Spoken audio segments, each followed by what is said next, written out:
Hello दोस्तों, कैसे हो? उम्मीद है कि तुम सब बढ़िया हो। आज मैं तुम्हारे लिए एक साई-फाई एडवेंचर मूवी लेकर आया हूँ। ये मूवी हाल ही में रिलीज हुई है और दर्शकों ने इसे बड़े ही मजे से देखा है। मुझे पूरा यकीन है कि तुम्हें भी ये मूवी बहुत पसंद आएगी। अब जिसे तुम यहाँ देख रहे हो, इस शख्स ने सिर्फ 10 दिनों में दुनिया भर के 10 करोड़ लोगों को मार डाला था और फिर भागकर एंड्रोमेडा गैलेक्सी के किसी ग्रह पर छुप गया था। लेकिन इंसानों ने इसके भाइयों का बदला लेने के लिए इस शख्स को पकड़ने के मकसद से एंड्रोमेडा गैलेक्सी तक पहुंच गए। और उसके बाद क्या हुआ, चलो वो कहानी के अंदाज में जानते हैं। कहानी की शुरुआत में हमें दिखाया जाता है कि अचानक से दुनिया भर के सारे रोबोट इंसानों के खिलाफ जंग पर उतर आए। फैक्ट्री, घर, मेडिकल सेक्टर समेत हर जगह के रोबोट खराब हो गए और सिर्फ 10 दिनों में इन रोबोटों के हमलों से करीब 10 करोड़ लोगों की मौत हो गई। और इन सबके पीछे हार्लेन नाम के एक एडवांस रोबोट को जिम्मेदार ठहराया गया, जिसे शेपर्ड रोबोटिक्स कंपनी की मालकिन मिसेज शेपर्ड ने सिर्फ अपनी बेटी एटलस का साथ देने के लिए बनाया था। खैर, इस तबाही को रोकने के लिए दुनिया के सभी देशों ने मिलकर अपनी सेनाओं के जरिए ICN यानी इंटरनेशनल कोएलिशन ऑफ नेशंस नाम का एक ग्रुप बनाया। इस ग्रुप का मकसद ही था AI रोबोट्स के खिलाफ जंग करना और उन्हें खत्म करना। तो जैसा कि होना था, ICN की सेनाएं एक एक करके रोबोटों को हराने लगीं। उन्होंने धीरे धीरे देशों के अलग अलग इलाकों पर कब्जा करना शुरू कर दिया और जब वे लगभग सभी रोबोटों को नष्ट करने के करीब पहुंच चुके थे, तभी हार्लेन नाम का ये रोबोट कुछ और रोबोटों को लेकर धरती से भाग जाता है। लेकिन जाने से पहले हार्लेन इंसानों के लिए एक ही बात कहकर गया कि जो मैंने शुरू किया है उसे खत्म करने के लिए मैं जरूर वापस आऊंगा। और जो तबाही तुमने देखी है वो तो सिर्फ शुरुआत थी। इस घटना के बाद 28 साल बीत गए और सौभाग्य से इस दौरान धरती पर AI जनित तबाही फिर कभी नहीं हुई। लेकिन आज इतने सालों बाद अचानक एक रोबोट का कंट्रोल फेल हो जाता है, तो ICN के सैनिक उस रोबोट को पकड़ने के लिए निकल पड़ते हैं। वहां सैनिकों का सामना कास्का नाम के इस रोबोट से होता है और एक भयंकर लड़ाई शुरू हो जाती है। ये रोबोट इतना उन्नत था कि उसने अकेले ही लगभग 20-25 सैनिकों को मार डाला। और सिर्फ यही नहीं, उस पर गोलियां चलाने के बाद भी कास्का को कोई नुकसान नहीं हो रहा था। लेकिन सैनिक चालाकी से काम लेते हैं और कास्का को जबरदस्त इलेक्ट्रिक शॉक देकर उसे काबू में कर लेते हैं। इसके बाद हमें मिसेज शेपर्ड की इकलौती बेटी एटलस को दिखाई जाती है, जो अभी अभी नींद से जागी थी और टीवी पर खबरें देख रही थी। इन खबरों के साथ ही उसे बीती रात की सेना और उस रोबोट कास्का के बीच की लड़ाई की खबर भी दिखाई देती है। खबर में बताया जा रहा था कि कास्का को आखिरी बार 30 साल पहले हार्लेन के सहयोगी के रूप में देखा गया था। इसलिए ये माना जा रहा है कि हार्लेन भले ही धरती छोड़ चुका था, लेकिन उसने कास्का को यहाँ स्लीपर सेल की तरह छोड़ दिया था। ये सब देखते ही एटलस अपने ऑफिस के लिए निकल पड़ती है।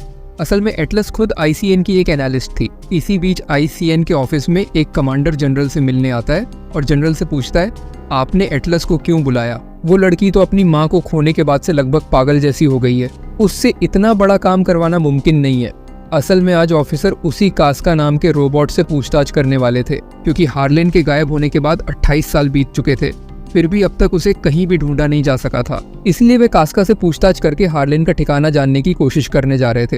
खैर, कमांडर ने जनरल को बहुत मना किया, लेकिन जनरल को एटलस पर बहुत भरोसा था। इसलिए जैसा होना था, जनरल ने एटलस को कास्का से पूछताछ करने के लिए भेज दिया। अब एटलस उस रोबोट के कटा हुआ सिर के पास जाती है और सीधा कह देती है, मैंने तुम्हारे सिस्टम को हैक कर लिया है और मुझे पता चल गया है कि हार्लेन कहाँ है। अब हमें तुम्हारी कोई जरूरत नहीं है। ये सुनकर रोबोट काफी उलझन में पड़ जाता है और तभी एटलस धीरे से कहती है, तो रोबोट भी गलती कर सकते हैं। असल में मैंने तुमसे झूठ बोला था, मैंने तुम्हारे सिस्टम से कुछ भी नहीं निकाला। लेकिन जैसे ही मैंने ये बात कही, तुमने खुद ही अपना सिस्टम चेक कर लिया कि वह हैक हुआ है या नहीं, और मैंने पकड़ लिया कि तुमने कौन सा सिस्टम चेक किया था। तो हार्लेन एंड्रोमेडा गैलेक्सी में ही है ना मिस्टर क्लेवर? ये सुनते ही रोबोट एटलस पर हमला करने की कोशिश करता है, लेकिन एटलस के सामने एक प्रोटेक्टिव शील्ड होती है जिससे वो बच जाती है। फिर एक मशीन की मदद से एटलस उस रोबोट को नष्ट कर देती है। एटलस की इस सफलता को देखकर सभी सैनिक उसे बधाई देते हैं, क्योंकि आज उन्हें पता चल चुका था कि हार्लेन एंड्रोमेडा गैलेक्सी के GR39 नामक ग्रह पर है। अब इतिहास के सबसे बड़े AI आतंकवादी हार्लेन को पकड़ने के लिए GR39 ग्रह पर हमला करने की तैयारी कर रहे थे। लेकिन एटलस इस मिशन का समर्थन नहीं कर रही थी। उसका मानना था कि किसी एलियन ग्रह पर जाकर थोड़े से सैनिकों के साथ हार्लेन से लड़ना इतना आसान नहीं होगा। पर आर्मी कमांडर ने सभी को आश्वासन दिया, आप लोग चिंता मत करें, हम पूरी तैयारी के साथ जा रहे हैं। इस बार हम हार्लेन को पकड़कर ही वापस लौटेंगे। ये कहकर कमांडर एटलस को अपने आर्मी कैंप में ले जाता है और वहां उसकी मुलाकात एक एडवांस रोबोट से कराता है, जिस रोबोट से न्यूरालिंक नाम के एक डिवाइस के जरिए इंसान सीधे जुड़ सकता था। इसका मतलब था कि इंसान अपने दिमाग में जो भी काम करना चाहता, ये रोबोट वही काम कर देता। लेकिन एटलस को इस छोटे से न्यूरालिंक डिवाइस का इस्तेमाल करने पर बहुत आपत्ति थी, क्योंकि उसे लगता था कि हो सकता है हार्लेन इस डिवाइस को हैक करके इन रोबोट्स को अपने नियंत्रण में ले ले। लेकिन कमांडर ने उसे भरोसा दिलाया कि इन डिवाइसों को किसी भी तरह से हैक करना संभव नहीं है। कमांडर की बात से आश्वस्त होकर एटलस GR30 नामक उस ग्रह पर जाने के लिए तैयार हो जाती है, लेकिन वो साफ कह देती है कि वो इस छोटे से डिवाइस का इस्तेमाल नहीं करेगी। और वैसे भी एटलस एक एनालिस्ट थी, इसलिए इस रोबोट के जरिए लड़ाई करना उसका काम नहीं था।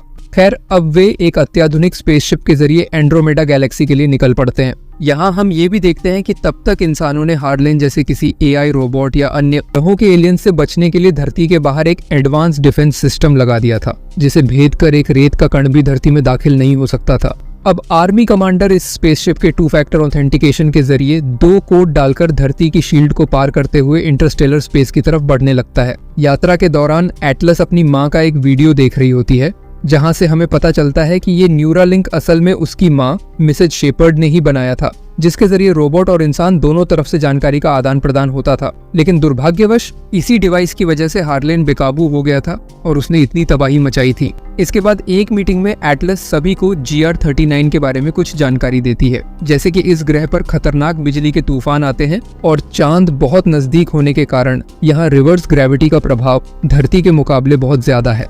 इसके अलावा इस ग्रह पर मीथेन गैस बहुत अधिक है, जिसके कारण इंसान 1 मिनट भी बिना ऑक्सीजन के नहीं जी पाएंगे। ये सारी बातें खत्म करने के बाद एटलस सभी सैनिक अधिकारियों को कहती है, अब तुम सभी अपने न्यूरालिंक हटा लो। अगर ये पहने रहोगे तो हार्लेन तुम्हें हैक कर सकता है या फिर तुम्हारे रोबोट बेकाबू हो जाएंगे। इससे बेहतर है कि तुम रोबोट्स को मैनुअल कमांड देकर अपने काम कराओ।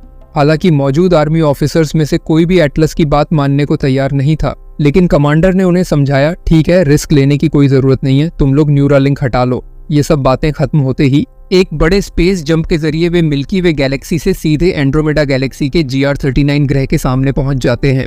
जब वे अपने रोबोट्स में सवार होकर युद्ध की तैयारी कर रहे थे, तभी अचानक हजारों ड्रोन उन पर हमला कर देते हैं। कुछ समझने से पहले ही उनके स्पेसशिप का लगभग 50% हिस्सा नष्ट हो जाता है। अपनी जान बचाने के लिए सभी आर्मी ऑफिसर्स और एटलस भी जल्दी से उन रोबोट्स के अंदर चढ़ने लगते हैं। इसके बाद वे सभी रोबोट्स के साथ सीधा जंप करते हैं और GR39 ग्रह पर उतरने की तैयारी करते हैं। लेकिन जैसे ही वे अंतरिक्ष से ग्रह की ओर गिरने वाले होते हैं, हार्लेन के बनाए हुए एडवांस रोबोट्स के साथ उनका एक भयंकर युद्ध शुरू हो जाता है। और सच कहें तो फिल्म का ये एक्शन सीन लाजवाब था, लेकिन आर्मी ऑफिसर्स ने न्यूरालिंक रोबोट्स से कनेक्ट नहीं किया था, इसलिए वे लगभग सभी बुरी तरह से तबाह होते गए। ये देखकर कमांडर ने तुरंत सभी को न्यूरालिंक पहनने के लिए कहा, लेकिन तब तक काफी देर हो चुकी थी। एटलस GR39 पर बहुत खतरनाक तरीके से लैंड करती है और कुछ देर बाद जब उसे होश आता है तो वो अपने साथियों और धरती पर मौजूद मिशन इंचार्ज से संपर्क करने की कोशिश करती है, लेकिन इस हादसे के कारण सारे कम्युनिकेशन डिवाइस खराब हो चुके थे। बेचारी एटलस को समझ नहीं आ रहा था कि अब क्या करे। आखिरकार वो मैन्युअली अपने रोबोट के सिस्टम को समझने की कोशिश करती है। उस रोबोट का नाम स्मिथ था। अब अपनी जान बचाने के लिए एटलस स्मिथ को आदेश देती है कि वो आसपास का इलाका स्कैन करे और रेस्क्यू पॉड ढूंढे, जिसके जरिए वे धरती पर सिग्नल भेज सके। सौभाग्य से कुछ ही समय बाद स्मिथ वह रेस्क्यू पॉड ढूंढ निकालता है, जो लगभग 58 किलोमीटर दूर कहीं गिरा हुआ था। एटलस के आदेश देने पर स्मिथ उड़कर वहां जाने की कोशिश करता है, लेकिन एटलस तुरंत उसे रोक देती है, क्योंकि इस तरह उड़ते हुए जाने पर हार्लेन के रोबोट उन्हें आसानी से पकड़ लेंगे। इसलिए एटलस स्मिथ को पैदल चलने के लिए कहती है, लेकिन इस हादसे में रोबोट बुरी तरह से डैमेज हो चुका था, जिससे वह पैदल सिर्फ 32 किलोमीटर ही जा सकता था। रोबोट बार बार एटलस को चेतावनी देता है कि इस तरह चलकर वे कभी भी रेस्क्यू पॉड तक नहीं पहुंच पाएंगे, लेकिन एटलस उसकी कोई बात नहीं सुनती और रेस्क्यू पॉड की तरफ चल पड़ती है। इस तरह तूफान, बड़े बड़े पहाड़ पार करते हुए वे एक रेगिस्तान में पहुंचते हैं। वहां कुछ दूर चलने के बाद वे कुछ टूटे फूटे रोबोट्स पड़े हुए देखते हैं। एटलस उन रोबोट्स के पास जाकर देखती है कि कहीं कोई जीवित तो नहीं है, लेकिन अफसोस वहां मौजूद सभी सैनिक पहले ही मर चुके थे। एटलस उन सैनिकों की याद में उनके गले के लॉकेट निकालकर अपने पास रख लेती है और तभी एटलस अपने सामने कैस्का नाम के उसी रोबोट को देखती है जिसे उसने धरती पर मार दिया था। वो समझ जाती है कि हार्लेन ने इन रोबोट्स को क्लोन के रूप में तैयार किया है, लेकिन तब तक रोबोट्स ने एटलस को डिटेक्ट कर लिया था। एटलस के रोबोट ने स्कैन करके उसे बता दिया कि अब यहाँ से भागने का कोई रास्ता नहीं है। उसने कहा, आप मुझसे न्यूरालिंक के जरिए कनेक्ट हो जाइए, मैं आपको बचाने के लिए लड़ूंगा। लेकिन एटलस किसी भी हालत में तैयार नहीं थी। उसने मैन्युअली ऑर्डर देकर रोबोट को भागने का निर्देश दिया, लेकिन ये काम बिल्कुल भी आसान नहीं था, क्योंकि तब तक हार्लेन के बनाए उन एडवांस्ड रोबोट्स ने उस पर जानलेवा हमला शुरू कर दिया था। एटलस मैन्युअली ऑर्डर देकर गोलाबारी करके खुद को बचाने की बहुत कोशिश की, लेकिन कोई फायदा नहीं हुआ। आखिरकार एटलस ने रोबोट को सबसे ताकतवर बम को विस्फोटित करने का ऑर्डर दिया। स्मिथ बार बार उसे चेतावनी देता रहा कि ये करना सही नहीं होगा, लेकिन एटलस के आदेश देने पर वो मजबूर हो गया। रोबोट ने एक जबरदस्त बम विस्फोट कर दिया जिससे आसपास के सभी रोबोट्स धूल में मिल गए। इतने सब के बावजूद कैस्का नाम का वही रोबोट एटलस के सामने आ जाता है, लेकिन इस विस्फोट के कारण भूस्खलन हो जाता है और वे सभी जमीन के नीचे धंस जाते हैं। इस भयानक हादसे में एटलस की एक टांग टूट जाती है और हड्डी बाहर निकल आती है। बेचारी एटलस नीचे पड़ी इस हालत में जोर जोर से रोने लगती है, लेकिन स्मिथ उसे कहता है, चिंता मत करो मैडम, मेरे अंदर एक मशीन है जिससे आपकी टांग आसानी से ठीक हो जाएगी। ये कहकर स्मिथ एक ऑटोमेटेड मशीन के जरिए एटलस की टांग पर प्लास्टर कर देता है। ये सब देखकर एटलस धीरे धीरे उस रोबोट पर भरोसा करने लगती है। वो स्मिथ से कहती है कि यहाँ से बचने का कोई रास्ता निकालो। स्मिथ कहता है, देखिए मैडम, मेरे पास यहाँ से जिंदा वापस जाने का कोई रास्ता नहीं है, लेकिन अगर आप मुझसे न्यूरालिंक के जरिए कनेक्ट हो जाती है तो शायद आपकी बुद्धिमानी और मेरी ताकत मिलकर हमें यहाँ से बाहर निकलने का कोई रास्ता दिखा सके।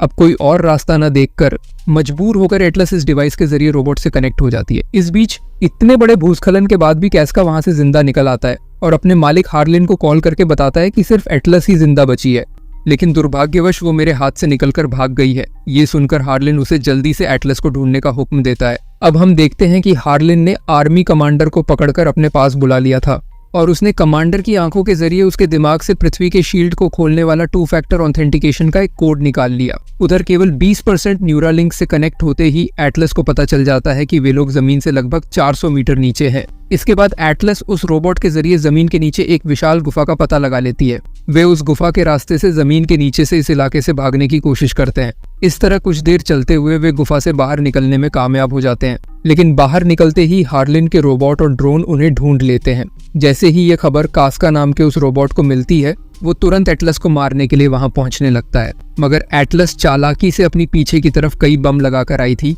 और जैसे ही कास्का उस रास्ते से आता है, एटलस के बम फट जाते हैं। इस खतरनाक विस्फोट के बाद एटलस चारों ओर स्कैन करके देखती है कि कहीं कोई एक्टिव रोबोट तो नहीं बचा। कुछ देर खोजने के बाद एटलस और स्मिथ वहां कास्का का कटा हुआ सिर ढूंढ लेते हैं। बिना कुछ बोले एटलस कास्का के सिर को पूरी तरह से नष्ट कर देती है और उसके अंदर से एक शॉर्ट रेंज ट्रांसमीटर मिलता है। एटलस तुरंत समझ जाती है कि क्योंकि हार्लिन इसे कंट्रोल कर रहा था, तो हार्लिन यहीं आसपास कहीं मौजूद है। अब एटलस स्मिथ से कहती है, मुझे जल्दी से हार्लिन का लोकेशन ढूंढ कर दो, मैं उसे पकड़ने जाना चाहती हूँ। लेकिन स्मिथ किसी भी हालत में एटलस को हार्लिन के पास जाने नहीं देना चाहता था, क्योंकि स्मिथ के लिए एटलस की जान बचाना पहली प्राथमिकता थी।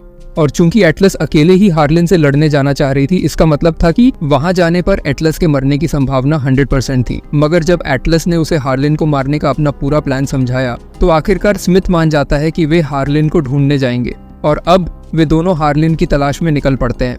काफी देर चलने के बाद एटलस और स्मिथ जंगल से बाहर आते हैं और देखते हैं कि हार्लिन ने वहां एक बहुत बड़ा साम्राज्य खड़ा कर लिया था। वो आसपास के अलग अलग ग्रहों से चीजें लाकर इस साम्राज्य का निर्माण कर चुका था। ये सब देखकर एटलस हैरान हो जाती है। तभी हार्लिन के कई रोबोट उन्हें डिटेक्ट कर लेते हैं। एटलस तुरंत स्मिथ के साथ वहां से भागने की कोशिश करती है, लेकिन हार्लिन एटलस के रोबोट को हैक कर लेता है। वे समझ ही नहीं पा रहे थे कि आखिर इस रोबोट को कैसे हैक किया गया, लेकिन दुर्भाग्यवश इसके बाद कुछ रोबोट आकर एटलस को गिरफ्तार कर लेते हैं। उधर धरती पर मौजूद आर्मी जनरल एटलस से कोई सिग्नल नहीं मिलने पर बहुत चिंतित हो जाते हैं। उन्हें डर था कि अगर एटलस और उसके साथ गए लोग अपने स्पेसशिप के साथ क्रैश लैंड कर गए और सभी मारे गए, तो उस स्पेसशिप में मौजूद कार्बन वॉरहेड के विस्फोट से GR-39 ग्रह का आधा हिस्सा तबाह हो जाता। लेकिन ऐसा कुछ भी नहीं हुआ था, अर्थात उनका स्पेसशिप अभी भी सही सलामत है। तो फिर एटलस उनसे संपर्क क्यों नहीं कर रही है? इस बात को लेकर जनरल काफी तनाव में आ जाते हैं। इधर एटलस को तब तक हार्लिन के सामने लाया जा चुका था। हार्लिन उसे देखकर कहता है, कैसी हो बहन? एटलस उससे कोई बात नहीं करती और बस इतना कहती है, तुम ये सारी तबाही क्यों मचा रहे हो? तुम इंसानों को क्यों मार रहे हो? हार्लिन कहता है, मैंने असल में इंसानों के स्वभाव और उनके इतिहास को रिसर्च करके ये समझा है कि जिस तरह से ये इंसान बढ़ते जा रहे हैं, एक दिन ऐसा आएगा जब इनकी जनसंख्या इतनी ज्यादा हो जाएगी कि धरती पर इनके लिए ना तो खाना बचेगा और ना ही रहने की जगह। इसके चलते इंसान आखिरकार खुद ही नष्ट हो जाएगा, और अगर ऐसा नहीं हुआ तो ये लोग आपस में लड़ाई झगड़ा करके धरती को बर्बाद कर देंगे। इसलिए मैं खुद ही आधे से ज्यादा इंसानों को मारकर बाकी बचे इंसानों को एक खूबसूरत दुनिया देना चाहता हूँ।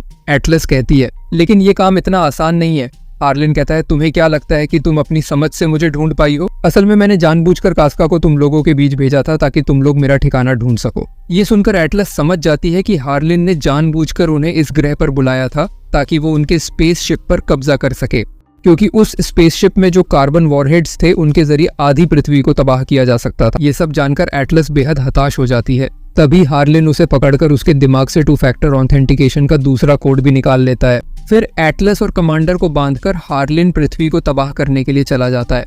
ये सब देखकर एटलस बुरी तरह रोने लगती है क्योंकि उसकी गलतफहमी की वजह से आज पृथ्वी विनाश के कगार पर है। एटलस की ऐसी हालत देखकर उसके पास पड़े घायल कमांडर उसे अपने पास मौजूद न्यूरलिंक देकर कहते हैं, अब सिर्फ स्मिथ ही तुम्हें बचा सकता है, उसे बुलाओ और पृथ्वी को बचाने की कोशिश करो। अब एटलस इस न्यूरलिंक के जरिए स्मिथ को बुलाने लगती है और जोर जोर से रोते हुए कहती है, मेरे लिए एक बार पृथ्वी पर लगभग 10 करोड़ लोग मारे गए थे और अब शायद पूरी पृथ्वी नष्ट हो जाएगी। अब हमें एटलस की इस बात का असली मतलब समझ में आता है। दरअसल बचपन में एटलस की माँ जब हार्लिन को उसके खेलने के साथी के रूप में तैयार कर रही थी, तब उसने सिर्फ हार्लिन को एक वन वे ट्रांसमिशन वाले रोबोट के रूप में बनाया था जो केवल इंसानों के आदेशों का पालन करेगा। लेकिन उस समय एटलस की माँ इस न्यूरोलिंक नाम की डिवाइस को बनाने में भी लगी हुई थी, जिससे इंसान और रोबोट के बीच दो तरफा संबंध बन सकेगा। मतलब इंसान रोबोट की बात सुनेगा और रोबोट भी इंसान की बात सुनेगा। लेकिन जब न्यूरोलिंक पूरी तरह से तैयार नहीं हुआ था, तब छोटे एटलस ने उसे चालू कर दिया, जिसके चलते न्यूरोलिंक के अधूरे रूप ने हार्लिन को पूरी तरह से इंसानों पर नियंत्रण करने का मौका दे दिया। यानी अब रोबोट की बातों के अनुसार इंसानों को चलना पड़ेगा, जिसका नतीजा ये हुआ कि हार्लिन ने उसी दिन एटलस की मां को मार डाला। लेकिन उस दिन एटलस की जान बच गई थी और अब वर्तमान समय में एटलस का दिमाग बहुत भावुक हो गया था, जिससे वह आसानी से स्मिथ से लिंक हो गया। स्मिथ अब सीधे एटलस को बचाने के लिए आ जाता है और उसे समझाता है कि दुर्घटना चाहे जैसी भी हो, उसके लिए आप कभी जिम्मेदार नहीं थे। अब हमें युद्ध करना होगा क्योंकि सिर्फ 4 मिनट बाद हार्लिन स्पेसशिप लेकर पृथ्वी की ओर रवाना हो जाएगा। अब जैसा कि होना था, एटलस कमांडर को बचाकर एक सुरक्षित जगह भेज देता है। फिर वो खुद स्मिथ के साथ हार्लिन को रोकने के लिए निकल पड़ता है। एटलस हार्लिन के रोबोट्स से भयंकर लड़ाई करता है और उन्हें नष्ट कर देता है। लेकिन हार्लिन के रोबोटों की संख्या इतनी अधिक थी कि एटलस किसी भी तरह से उन पर हावी नहीं हो पा रहा था। ये देखकर कमांडर अपनी जान की परवाह किए बिना एक बड़ी गन से वहां मौजूद रॉकेट के फ्यूल बैरल पर गोली मार देता है। जैसे ही गोली लगती है, एक बड़ा विस्फोट होता है और आसपास के सभी रोबोट नष्ट हो जाते हैं। लेकिन कमांडर भी इस विस्फोट में शहीद हो जाता है। इसके बाद एटलस लड़ते लड़ते उस स्पेसशिप को रोकने के लिए आगे बढ़ता है, लेकिन एकदम आखिरी मौके पे हार्लिन उसके सामने आ जाता है। हार्लिन के हमले में एटलस का वक्त लगभग खत्म हो गया था क्योंकि तब तक स्पेसशिप पृथ्वी की ओर लॉन्च हो चुका था। उनके पास कोई हथियार नहीं था जिससे वे उस स्पेसशिप को रोक सके। लेकिन ठीक आखिरी पल में एटलस के सामने एक बंदूक पड़ी हुई दिखती है, जिसे वो किसी तरह से उठाकर स्पेसशिप की तरफ फायर करती है। गोलियां लगते ही पूरा स्पेसशिप एक बड़े धमाके के साथ तबाह हो जाता है। स्पेसशिप को नष्ट कर पाने की खुशी में एटलस जोर से चिल्लाती है। इस बड़े धमाके का फायदा उठाते हुए एटलस तुरंत वहां से बचकर रेस्क्यू पॉड की ओर भागने लगती है। उधर हार्लिन बहुत तेज था, जिससे स्मिथ उसके साथ लड़ाई में टिक नहीं पा रहा था। लेकिन एक मौके पर एटलस हार्लिन के फाइटिंग स्टाइल को समझकर उसे मारने लगता है। लेकिन हार्लिन बहुत एडवांस्ड था, इसलिए उसने स्मिथ पर हमला करके उसके अंदर मौजूद एटलस को बेहोश कर दिया। जब हार्लिन रोबोट को खत्म करने के लिए स्मिथ के ऊपर चढ़ गया, तभी स्मिथ ने अपनी छाती से एक गोली दागकर हार्लिन को लगभग खत्म कर दिया। लेकिन वो शैतानी रोबोट जैसे मानो किसी भी हालत में खत्म नहीं हो रहा था। एक तरफ स्मिथ एटलस को बचाने की कोशिश कर रहा था, इसी बीच एटलस चुपचाप पीछे से आता है और हार्लिन के सिर पर वार करता है, जिससे वो इतनी बुरी तरह से डैमेज हो जाता है कि अब वो उठ भी नहीं पा रहा था। इस मौके को हाथ से न जाने देते हुए एटलस तेजी से हार्लिन के सिर से उसका सीपीयू निकाल लेता है और उसे पूरी तरह से खत्म कर देता है। इसके बाद वो अपने प्यारे रोबोट स्मिथ की ओर दौड़ती है, जिसने आखिरी पल तक उसे बचाने की कोशिश की थी। लेकिन तब तक स्मिथ लगभग खत्म हो चुका था। पूरी तरह से समाप्त होने से पहले स्मिथ एटलस से माफी मांगता है कि वो उसे सुरक्षित पृथ्वी पर वापस नहीं पहुंचा सका। एटलस रोते रोते उसे देखती है और इस तरह सुबह हो जाती है। इस बीच पृथ्वी से और लोग उन्हें बचाने के लिए आ चुके थे। इस बार एटलस ने न सिर्फ खुद को बल्कि पूरी दुनिया को बचा लिया था। कुछ दिन बाद जब एटलस आर्मी जनरल के साथ हथियारों का निरीक्षण कर रही थी, तभी उसकी मुलाकात फिर से एक एडवांस रोबोट से होती है। उस रोबोट के अंदर स्मिथ का सारा कोडिंग इंस्टॉल किया गया था, यानी स्मिथ एक नए और एडवांस रूप में फिर से लौट आया था। तो दोस्तों, कैसी लगी ये कहानी? अगर अच्छी लगी है तो प्लीज कमेंट करके बताइएगा। इस नए चैनल को आप लोग सब्सक्राइब करके सपोर्ट कीजिए। आज के लिए इतना ही। अभी मैं विदा लेता हूँ। मिलते हैं नेक्स्ट वीडियो में। तब तक के लिए हर हर महादेव।